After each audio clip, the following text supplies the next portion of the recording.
Quando você desperta amor e ódio junto ao grande público, você é popular. Em alguns casos, você se torna lendário e icônico. Não passar desapercebido no mundo é um dos grandes desafios de pessoas e coisas. Agora, eu sinceramente tenho pena do Clippy, o famoso assistente do Microsoft Office. Para quem não era vivo na época, saiba que a Microsoft é uma espécie de precursora nessa história de assistentes digitais virtuais, porque lançou o Clippy junto com o Office 97 e ele despertava tanto amor quanto ódio entre os usuários. Por um lado, tinha um grupo de defensores entendendo que era uma iniciativa inovadora e que poderia ajudar os usuários mais leigos. Por outro lado, aquelas pessoas que odiavam, sentiam gatilhos emocionais só em ouvir o nome do assistente do Office. E até hoje essas pessoas precisam de psicólogo e psiquiatra para tentar resolver a raiva incubada daquele bonequinho animado que saltava na frente dos nossos textos. Bom, o tempo passou e o Clippy se tornou algo icônico no mundo da tecnologia, justamente por essa aprovação e, ao mesmo tempo, rejeição por boa parte dos usuários. Na verdade, as pessoas amavam odiar o Clippy, e isso tornou o assistente da Microsoft algo icônico. O que muita gente não sabia é que o seu criador, o Kevin Atterbury, ele sentia vergonha dele. Isso mesmo que você acabou de ouvir. Você teve a confirmação cabal que até mesmo o criador do Clippy não ia muito com a cara dele. Então, se você criticou esse tempo todo o assistente virtual do Office, você tinha lá a sua dose de razão. Ele compartilhou recentemente em uma entrevista as impressões que ele tinha da sua própria criação e contou um pouco da experiência que foi criar o Clippy para a Microsoft. Originalmente, o personagem foi concebido para o projeto Microsoft Bob, que foi tão obscuro que eu mesmo não sabia que ele existia. Só pesquisando para fazer esse vídeo é o que eu me dei conta da existência desse projeto.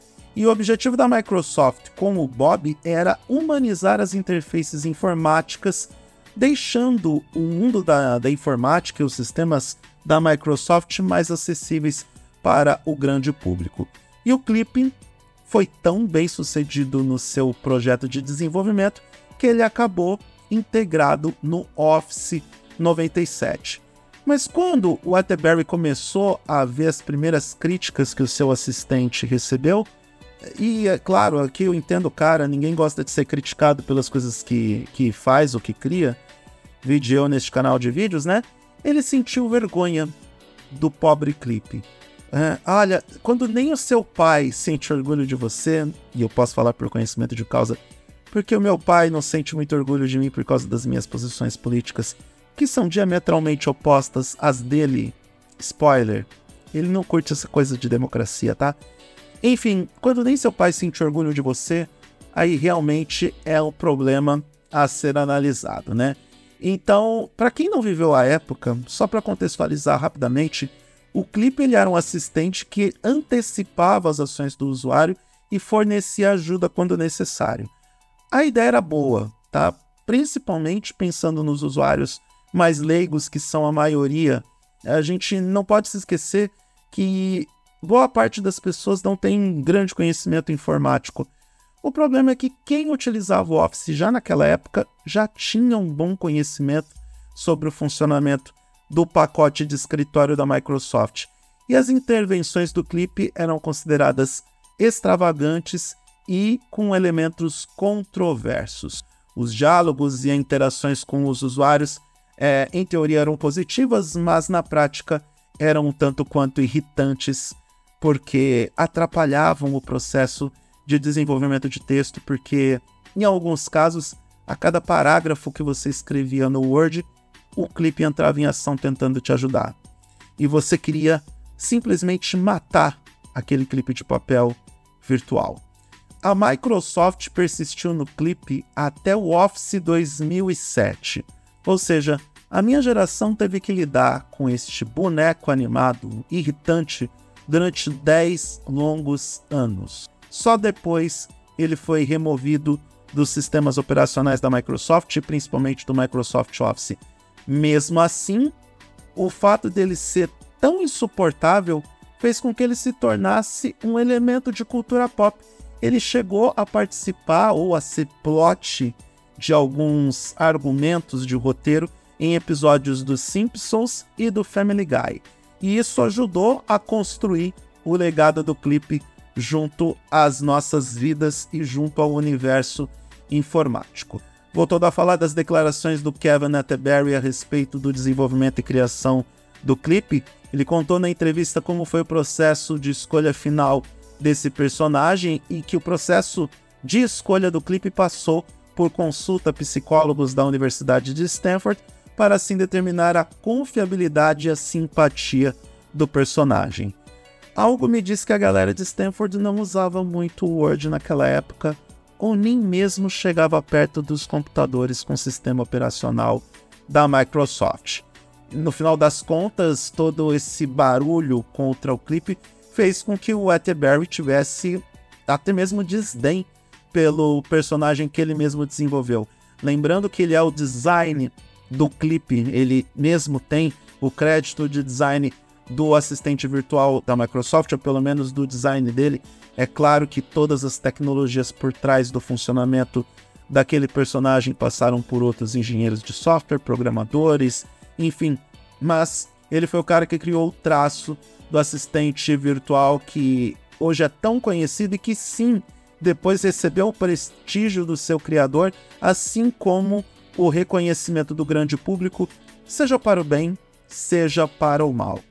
Por fim, a gente tem que fazer uma reflexão sobre essa dualidade de sentimentos em relação ao Clippy, que hoje se transmuta para vários outros elementos da tecnologia. A gente vive numa cultura que não só se limita a gostar das coisas ou ser indiferente a elas. Ou você ama, ou você odeia. É uma dualidade de sentimentos que chega até a ser perigosa para os nossos contextos informáticos e também para a nossa vida. Seria muito mais simples para as pessoas se elas tivessem relações mais pacíficas e amistosas com as plataformas que utilizamos todos os dias, ou até mesmo com as pessoas que defendem ou atacam essas plataformas. É claro que não existe unanimidade no mundo e nem deve ter, porque toda unanimidade é burra. Agora, essa dualidade verborrágica já foi longe demais, né? Já alcançou campos que a gente não precisa, não precisava conviver dentro da nossa sociedade. Enfim, mesmo com todos os problemas, mesmo com todas as críticas, mesmo com a versão inclusive do seu criador, o Clippy teve um impacto significativo na história da informática. E a gente pode dizer que sim, ele foi um dos primeiros assistentes virtuais ou inteligentes da história, e sem ele, muito provavelmente, plataformas como Amazon Alexa, como Google Assistente ou até mesmo o ChatGPT seriam muito diferentes. O Siri talvez não existisse, ou quem sabe o Siri seria uma plataforma um pouco mais inteligente e interessante do que é. E, independentemente do fato de você amar ou odiar o Clippy, o legado desse assistente perdura. Mas para aquelas pessoas que passaram a vida criticando o bonequinho e sentiam uma espécie de culpa por serem tão negativas e verborrágicas em relação ao assistente do Office 97, fica o consolo de que vocês tinham razão o tempo todo e que vocês podem agora liberar a mágoa do coração, não ter mais receio de ir para o fogo do inferno, porque vocês estavam completamente certos e nunca mais vocês passam frio na vida, porque estavam completamente cobertos de razão em relação ao nefasto, irritante e insuportável Clippy.